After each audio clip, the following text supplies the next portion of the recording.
అందరికీ శుభోదయం. ఇక్కడ ప్రస్తుతం గిర్నార్ రోప్వే దాకా ఎవరిని అలౌ చేయట్లేదు. అందుకే మన కార్ ఇక్కడే వదిలేసి ఒక ఆటో మాట్లాడుకొని వీలైనంత దూరం వెళ్ళి అక్కడి నుంచి మళ్ళీ నడుచుకుంటూ రోప్వే దాకా వెళ్ళాలి. అప్పుడు గిర్నార్ వాళ్ళ దర్శనం. శ్రీ గురుదేవ దత్త.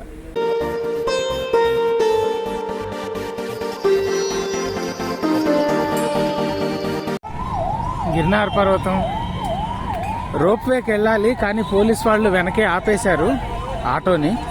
ఇదంతా నడుచుకుంటూ వెళ్ళాలి, అప్పుడు కానీ మనం రోప్వే దగ్గరికి రీచ్ కాలేము. రండి. గిర్నార్ పరిక్రమ ఆరంభమయ్యే ద్వారం ఇది. భవనాథ్ ప్రవేశ ద్వారం.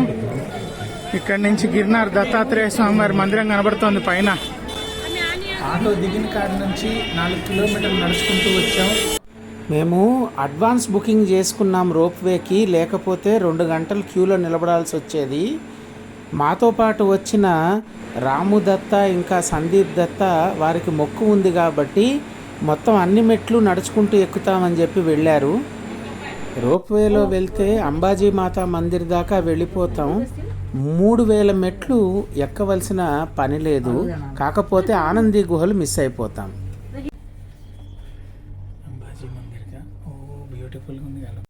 పైనుంచి చూస్తే చాలా ఎంత బ్యూటిఫుల్గా ఉందంటే మాటల్లో వర్ణించలేము. మధ్యాహ్నం 11 అయిపోయింది, అయినా కూడా ఇప్పటి వరకు మంచు తగ్గలేదు. ఎదురుకుండా మీకు శివలింగం లాగా కొండ కనిపిస్తుంది కదా, దాని గురించి మనం మార్గంలో వివరిస్తాను. దానికి చాలా ప్రత్యేకత ఉంది. అక్కడ కొన్ని గుహలు కూడా ఉన్నాయి. అక్కడ కూడా ఎంతోమంది యోగులు, సన్యాసులు, మహాత్ములు ఉన్నారు.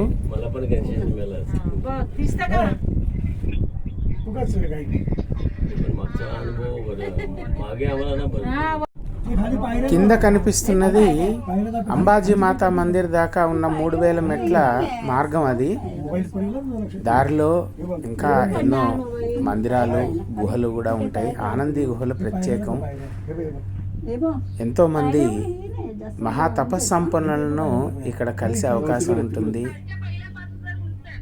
రోప్వేకి ఒక్క క్యాబిన్లో 8 మందిని ఎక్కిస్తారు.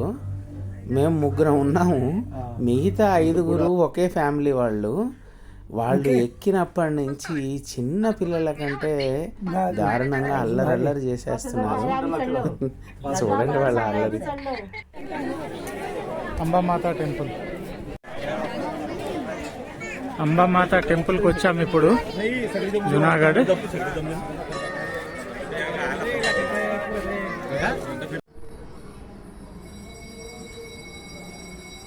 మాతా దర్శనం అయింది. ఫర్దర్గా ఇప్పుడు గోరఖ్నాథ్ మందిర్కి ప్రయాణం. మెట్లు దిగాలి, మెట్లు ఎక్కాలి. ఎదురుకుండా చూపిస్తాను మీకు నేను. ఇప్పుడు మనం అంబామాతా మందిర్ దగ్గర ఉన్నాం. ఇక్కడ నుండి ముందుగా గోరఖ్నాథ్ మందిర్, ఆ తర్వాత దత్తాత్రేయ మందిర్కి వెళ్ళాలి. ఈ మొదట కనిపించేది గోరఖ్నాథ్ మందిర్. ఇది ఎక్కి మళ్ళీ దిగి ఆ ఎదురుకుండా కనిపించే దత్తపర్వతం ఎక్కాలి. అది గోరఖ్నాథ్ మందిర్. ఫస్ట్ అది ఎక్కాలి.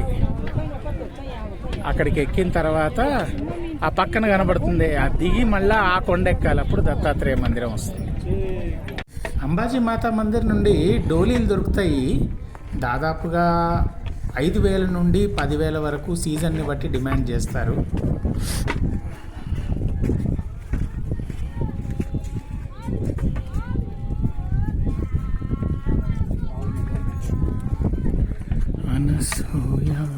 త్రిసంభూత దత్తాత్రేయ మహామతే సర్వదేవాదిదేవాత్వం మమ చిత్తం స్థిరీకురు.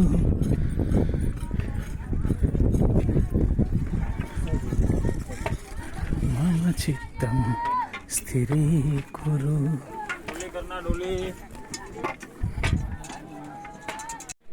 ఇంకా ఇది ఎక్కాలి. ఇది ఎక్కితే గోరఖ్నాథుడి మందిరం. మళ్ళీ ఎంత ఎక్కారో అంతకు డబుల్ దిగాలి. దిగి మళ్ళా డబుల్ ఎక్కితే దత్తాత్రేయుడు మందిరం. శ్రీ గురుదత్త, జై గురుదత్త, జై గిర్నారి. మంచుకు మంచు, వేడికి వేడి. అది అంబాజీ మాత మందిరం, అది జునాగఢ్ సిటీ. జస్ట్ మనం ఇంతెత్తులో ఉన్నాం అంతే. జస్ట్ మళ్ళీ ఇప్పుడు ఇది ఎక్కాలి ఆ పైదాకా. శ్రీ గురు గోరఖ్నాథ్ జీ మందిర్.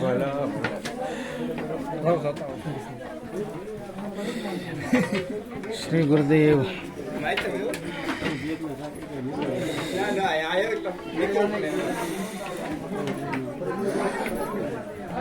జై గోరఖ్నాథ్. శ్రీ గురుదేవ్. గోరఖ్నాథ్ మందిర దర్శనం అయింది. ఇంకా దత్తాత్రేయుడు అనుగ్రహం కలగాలి. జై గురుదేవ్ దత్త. శ్రీ గురుదేవ్ దత్త. జై గిరినారి. జై గిరినారి. రష్ అయితే ఒక రేంజ్లో ఉంది, నడవడానికి కూడా ప్లేస్ లేదు. ఇప్పుడే గోరఖ్నాథుడి దర్శనం అయితే పక్కకి నిలబడి ఉన్నాం, కిందికి దిగాలి. మనం ఈ కొండ దిగి ఇంకో కొండ ఎక్కాలి కాబట్టి మార్గం తెలియకుండా సునాయాసంగా వెళ్లేందుకు దత్తనామాన్ని మించి ఇంకొక జపం లేదు గనక ఈ గిర్నార్ యొక్క చరిత్ర ఏమిటో మనం మననం చేసుకుంటూ ముందుకెళ్దాం. గిర్నార్ ఎవరెస్ట్ పర్వతం కంటే కూడా పెద్దది, పురాతనమైనది. మీకు పైకి ఎంత కనిపిస్తోందో గిర్నార్ కొండ ఇంతకు 3 రెట్లు భూమి లోపల ఉంటుందని మనకు చరిత్ర తెలియజేయబడుతుంది. పూర్వం కృతయుగంలో పర్వతాలకు కూడా రెక్కలు ఉండేవి. అవి అప్పుడప్పుడు ఎగురుకుంటూ ఒక స్థానం నుండి ఇంకో స్థానానికి వెళ్తూ ఉండేవి. ఈ కారణంగా భూమి తన సంతులతను కోల్పోయి సౌర కుటుంబంలో ఒక చోట నిలవలేని పరిస్థితి ఏర్పడింది. ఆ కారణంగానే హిరణ్యాక్షుడు ఒకప్పుడు భూమిని కృష్ణబిలం అంటే బ్లాక్ హోల్లోకి నెట్టేయగలిగాడు. ఆ తర్వాత వరాహ అవతారం ఎత్తి విష్ణుమూర్తి తిరిగి భూమిని అది ఉండవలసిన చోట నిలపగలిగారనుకోండి. ఈ కారణంగా దేవతల రాజైనటువంటి దేవేంద్రుడు కోపించి భూమి మీద ఒక దగ్గర నుండి ఇంకొక దగ్గరకు పర్వతాలు ఎగరకుండా ఇంద్రుడు వాటి రెక్కలను నరికివేశాడు. ఆ సమయంలో మైనాకుడనే పర్వతుడు, అతడు వాయుదేవుడికి పరమమిత్రుడు. వాయుదేవుడిని కాపాడమని అడిగితే మైనాకుడిని వాయుదేవుడు తన ఇంకొక మిత్రుడైనటువంటి సముద్రుడిని కాపాడమని కోరాడు. సముద్రుడు మైనాకుడిని తనలో దాచుకొని ఇంద్రుడి నుండి రక్షించాడు. ఈ కారణం చేతనే ఆంజనేయ స్వామి లంకకు లంఘించినప్పుడు మైనాకుడు ఆంజనేయ స్వామి యొక్క తండ్రి అయిన వాయుదేవుడు చేసిన మేలుకి రుణం తీర్చుకోదలిచి ఆంజనేయుణ్ణి తనపై విశ్రాంతి తీసుకొని వెళ్ళవలసిందిగా, తన ఆతిథ్యం స్వీకరించవలసిందిగా ప్రార్థించాడు. శైలపుత్రి అయిన పార్వతీదేవికి ఈ గిర్నార్ పర్వతరాజు అమిత భక్తుడు. దేవేంద్రుడు ఈ గిర్నార్ పర్వతం యొక్క రెక్కలను నరికివేసినప్పుడు అమ్మవారు ఆగ్రహించి దేవేంద్రుణ్ణి వధించడానికి వెళితే త్రిమూర్తులు ఆమెను వేడుకొని ఆమెను శాంతింపజేసి తనకి ఏమి కావాలో కోరుకోమంటే అమ్మవారు అప్పుడు ఈ విశ్వంలోని 33 కోట్ల దేవీ దేవతలను ఈ పర్వతంపై నివసించమని అడిగితే అది సాధ్యపడదు కనుక ఈ 33 కోట్ల దేవీ దేవతలకు సమానమైనటువంటి దత్తాత్రేయ స్వామి వారిని ఇక్కడ నివసించమని చెప్పేసి దేవతలందరూ వేడుకొనగా దత్తాత్రేయ స్వామి వారు ఈ గిర్నార్ పర్వతం పైన నిత్య నివాసం చేయడానికి అంగీకరించి ఇక్కడ వెలశారు. అందుకే సంవత్సరానికి ఒక్కసారి కార్తీక మాసంలో ఈ గిర్నార్ పర్వతానికి కనుక గిరి ప్రదక్షిణ చేసినట్టయితే 33 కోట్ల దేవీ దేవతలకు ఒకేసారి ప్రదక్షిణ చేసిన ఫలితం లభిస్తుంది. ఆ పైన అది గోరఖ్నాథ్జీ మందిర్ ఇందాక చూపించాను కదా, అక్కడి నుంచి ఇదంతా దిగి మొత్తం దిగి ఇగో ఇక్కడికి వచ్చాము ఇప్పుడు ప్రస్తుతానికి. మళ్ళా ఇదంతా తిరిగి అలా తిరిగి అక్కడికి ఎక్కాలి. మొత్తానికి శ్రీ గురు దత్తాత్రేయ చరణ పాదుక క్షేత్రం ఎక్కడానికి మెట్లు ఇంకా 1000 ఉన్నాయి. ఎంట్రీ గేట్ దగ్గరికి వచ్చాం. శ్రీ గురుదత్త, జై గురుదత్త, జై గిరినారి. ముసలి ఇద్దరు మొత్తానికి గిరినార్ ఎక్కుతున్నారు దత్తాత్రేయుడు అనుగ్రహంతో. మీరు కూడా రండి, ఇంట్లో కూర్చొని ఏం చూస్తారు? దత్తుడి దర్శనం చేస్తే ఆనందమే వేరు. కష్టం ఉంటుంది కానీ కష్టపడందే దత్తుడు దొరకడు కదా, అందుకని. జై గురుదత్త, జై గిరినారి.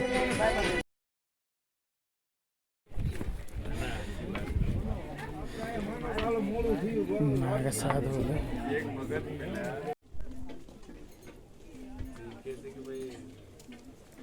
మీరు ఎప్పుడైనా సహజంగా ఏర్పడిన నందీశ్వరుడి శిలామూర్తి చూసారా? ఇదిగో చూడండి, నందీశ్వరుడు. ఓకే, ఉన్నారా నందీశ్వరుడు? మరి నందీశ్వరుడు ఎవరిని చూస్తున్నారు? ఎవరిని చూస్తున్నారని అంటే అదిగో శివుణ్ణి చూస్తున్నారు.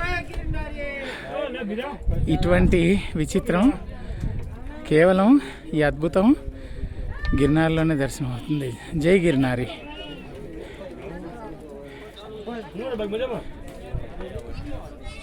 మాతో పాటు ఒక 4-5 చక్కగా శ్రీరాముడిది శ్రీకృష్ణుడిది భజన పెట్టుకొని భజన చేస్తూ గిరినార్ ఎక్కుతున్నారు. వాళ్ళని చూపిస్తాను రండి.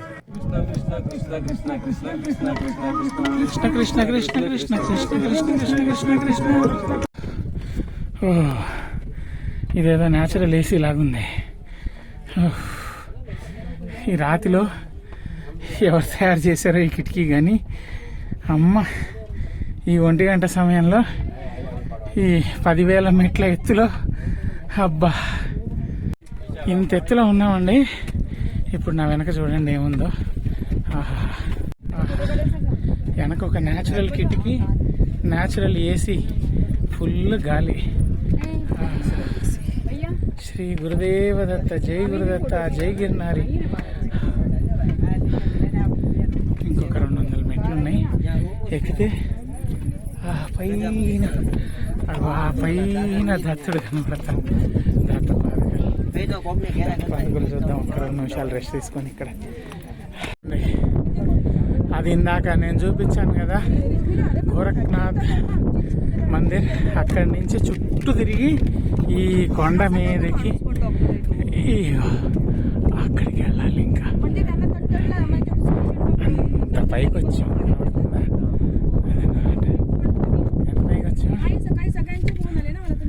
అంత పైకి వచ్చాం. అక్కడ గోరఖ్నాథ్ మందిర్, ఇక్కడ దత్త మందిర్. వచ్చేసాం. దత్తుడు అనుగ్రహించాడు. వచ్చేసాం. ఇంకొక 10-15 మెట్లు అంతే. జై గురుదత్త, జై గిరినారి, శ్రీ గురుదత్త, శ్రీ గిరినారి. జై గురుదత్త, జై గిరినారి. దర్శనం అయింది ఇప్పుడే. చాలా బ్రహ్మాండంగా ఉన్నారు స్వామివారు.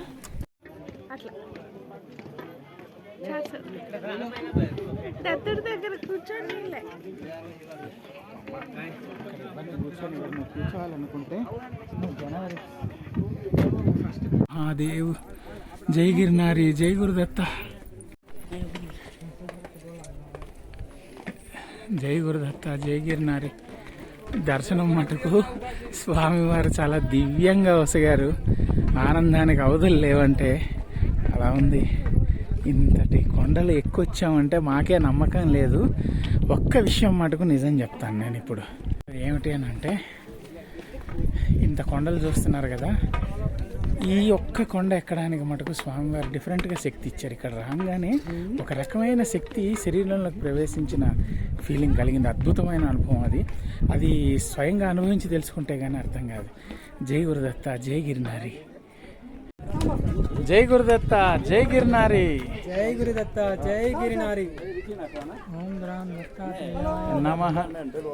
శ్రీ గురు దత్త దర్శనం అయింది. కమండల కుండానికి వెళ్తున్నాం. అక్కడ అఖాడా ఉంది, భోజనం కూడా పెడతారు, ప్రసాదం. కాస్త రెస్ట్ తీసుకొని వస్తాం. ఇప్పుడు ఇక్కడ శైలజ గారు భోజనం చేస్తారంట, అందుకని అఖాడాలో పెడతారట. అందుకని ఇక్కడ స్పెషల్గా అఖాడాకి వెళ్తున్నాం. కమండల్ కుండ ఉంటుంది. జై గురుదత్త, జై గిరినారి. ఇది ఒక 200-300 ఇంకొంచెం ఎక్కువ మెట్లు ఉంటాయి. అక్కడ దాకా కమండల్ కుండ దాకా ఎక్కి దర్శనం చేసుకొని అలాగే భోజనం చేసి ప్రసాదం తీసుకొని వద్దాం రండి. శ్రీ గురు దత్తాత్రేయ సంస్థాన్ గిర్నార్ జునాగఢ్ అక్కడ ఇక్కడ అన్నప్రసాదం పెడతారు ప్రతిరోజు. సో చూసి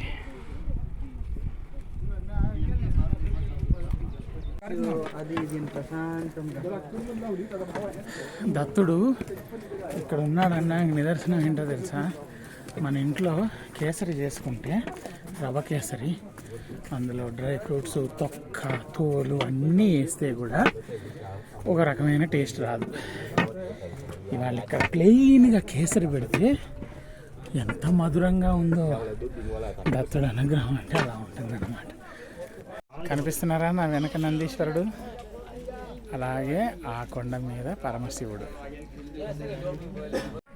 ఈ భజన వాళ్ళు మాతో పాటే మేము ఎక్కడికి వెళ్తే అక్కడ, మేము దర్శనానికి వెళ్తే వెళ్ళేటప్పుడు మాతోటే, వచ్చేటప్పుడు మాతోటే. కమండల కుండం ఇక్కడి నుంచి ఎలా కనబడుతుందో చూడండి.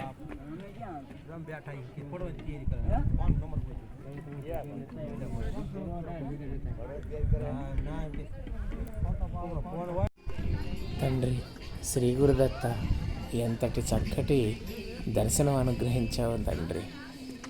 ఎల్లప్పుడూ కూడా ఇలాగే చేయి పట్టి విడవక నీ స్థానానికి పిలుచుకొని దర్శనం అనుగ్రహించిన ఆయన.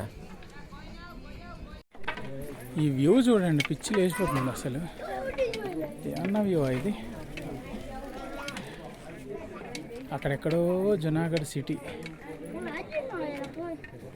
ఇందాక కొండ ఎక్కేటప్పుడు మీకు విషయం చెప్పడం మర్చిపోయాను. అదేమిటి అని అంటే, మీరు అంబాజీమాత మందిర్ దగ్గరే బటర్ మిల్క్ కానీ, లస్సీ కానీ, మంచినీళ్ళ బాటిళ్ళు కానీ కొనుక్కోవాలి. అది దాటిన తర్వాత ఏమీ దొరకదు మీకు.